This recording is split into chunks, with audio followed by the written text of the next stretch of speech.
কুমিল্লায় ভোক্তা স্বার্থ সুরক্ষায় ভোজ্য তেলের নিরাপত্তা ও পুষ্টিমান নিশ্চিতকরণ বিষয়ে কর্মশালা অনুষ্ঠিত হয়েছে। বৃহস্পতিবার 24 এপ্রিল সকালে কুমিল্লা জেলা প্রশাসকের কার্যালয়ের সম্মেলন কক্ষে জাতীয় ভোক্তা অধিকার সংরক্ষণ অধিদপ্তর ও global alliance for improved nutrition GAIN বাংলাদেশের যৌথ উদ্যোগে এই কর্মশালা অনুষ্ঠিত হয়। এই কর্মশালায় রিফাইনারি অ্যাসোসিয়েশন, বাজার কমিটি, সরকারি বেসরকারি দপ্তর সংস্থার প্রতিনিধি সহ অংশীজনদের অংশগ্রহণে কর্মশালা অনুষ্ঠিত হয়। কুমিল্লা জেলা প্রশাসক মোহাম্মদ আমিরুল কায়সারের সভাপতিত্বে কর্মশালায় প্রধান অতিথির বক্তব্য রাখেন জাতীয় ভোক্তা অধিকার সংরক্ষণ অধিদপ্তরের পরিচালক কার্যক্রম ও গবেষণার উপসচিব ফকির মোহাম্মদ মুনওয়ার হোসেন।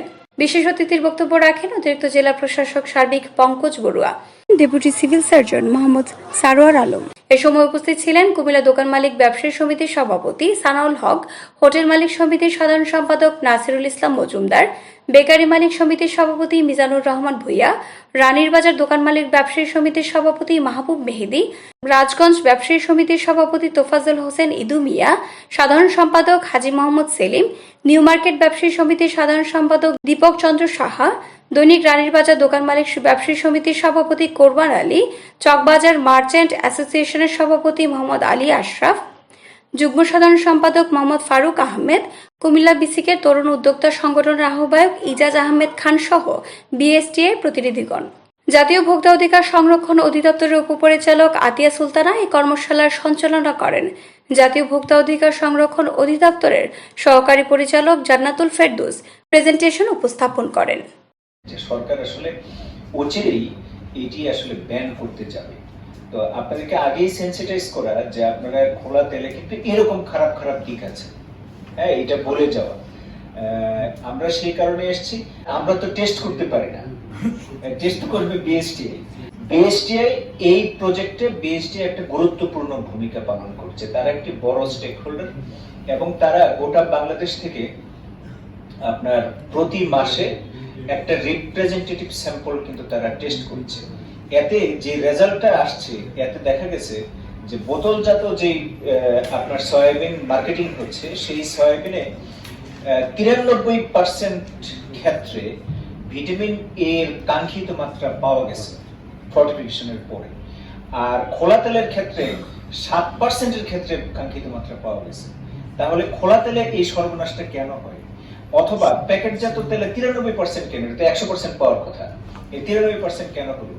খোলা তেলের সর্বনাশটা হয়ে গেল আপনারা যখন আপনার এই যে ড্রাম থেকে বের করে আপনাদের কন্টেনারে নিয়ে আসেন, তখন ওই কাঙ্ক্ষিত টেম্পারেচার এবং লাইটে আপনারা এটি প্রিজার্ভ করেন না, না করে আপনারা বিক্রি করেন। এতে হয় কি, ওইটার ভিটামিন এ নষ্ট হয়ে যায়। আর বোতলজাত তেলের ক্ষেত্রে যেটা ঘটে সেটা হলো যে অনেক ক্ষেত্রেই দেখা গেছে যে বোতলজাত তেল, বোতলগুলা আমাদের দেশের বোতলগুলা কিন্তু ওপেক, এগুলো অস্বচ্ছ এবং এটি হওয়ার কথা। তারপরেও কিছু কিছু বোতল আছে যেগুলো ট্রান্সপারেন্ট।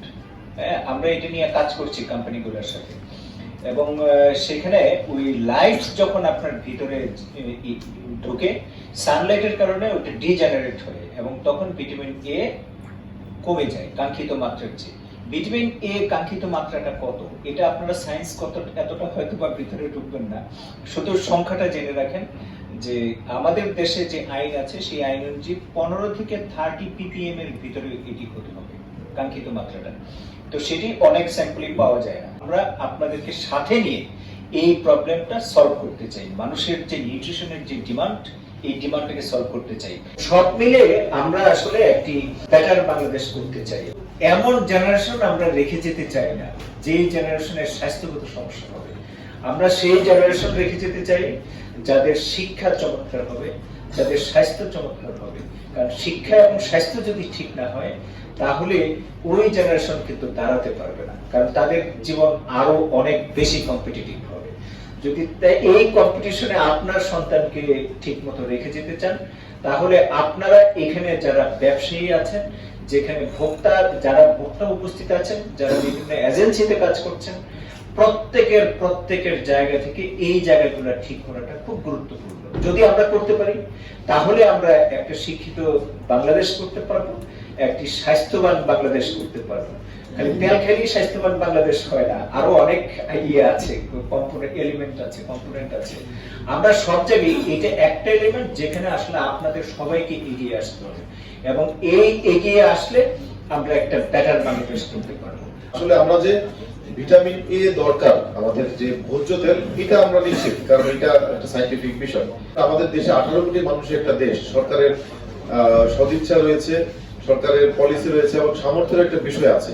সরকার চেষ্টা করছে তার নাগরিকদের জন্য একটি উপযুক্ত পরিবেশ সৃষ্টি করা, তাদেরকে ভালো রাখার জন্য, এবং নানান সীমাবদ্ধতা রয়েছে, এবং আমার মনে হয় যে আমরা সকলকে নিয়ে এই সীমাবদ্ধতাগুলো অতিক্রম করতে পারবো। আমরা জেনেছি সবচেয়ে বড় যে বিষয়টা হলো 70% ইউজার হলো আমাদের খোলা তেলটা ব্যবহার করে।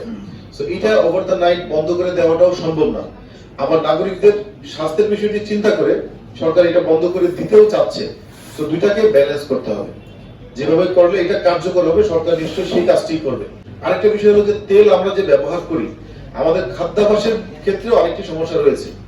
আমরা কিন্তু এটা অয়েলটাকে খুব বেশি হিট দিয়ে খাই, আমরা কুক করি, এটাই এর ফলে তেলের গুণাগুণ নষ্ট হয়ে যায়। আপনারা অনেকেই জানেন, দেশে বাইরেও গিয়েছেন, এত হিট দিয়ে তেল কিন্তু ব্যবহার করে না। এই যে এই ডিপ ফ্রাইড খাবার বা তেলে কুক করা এরকম খাবার পৃথিবীর কোথাও যারা স্বাস্থ্যসম্মত চিন্তা করে খাবার তারা করে না। তারা হলো তেলটা এমনিতে খায়, অলিভ অয়েলটা কিন্তু খাবারের সাথে এই যে কাঁচা তেলটা খাই, এটা কিন্তু স্বাস্থ্যসম্মত। আপনি যখন অলিভ অয়েলটাও যখন আপনি হিট দিবেন, যতই ভালো হোক, এটা গুণাগুণ নষ্ট হয়ে যাবে। সো আমরা শুধুমাত্র এই যে বাজার ব্যবস্থাপনা ঠিক করব এটাই যথেষ্ট নয়। আমাদের এই যে তেলের যে স্বাস্থ্যগত দিকটা, এটা যদি আমরা পুরোপুরি মানতে, এটা যদি এটার গুণটা আমরা নিতে চাই, তাহলে আমাদের খাদ্যাভ্যাস পরিবর্তন করতে হবে, আমাদেরকে জানাতে হবে, বেশি বেশি প্রচার করতে হবে।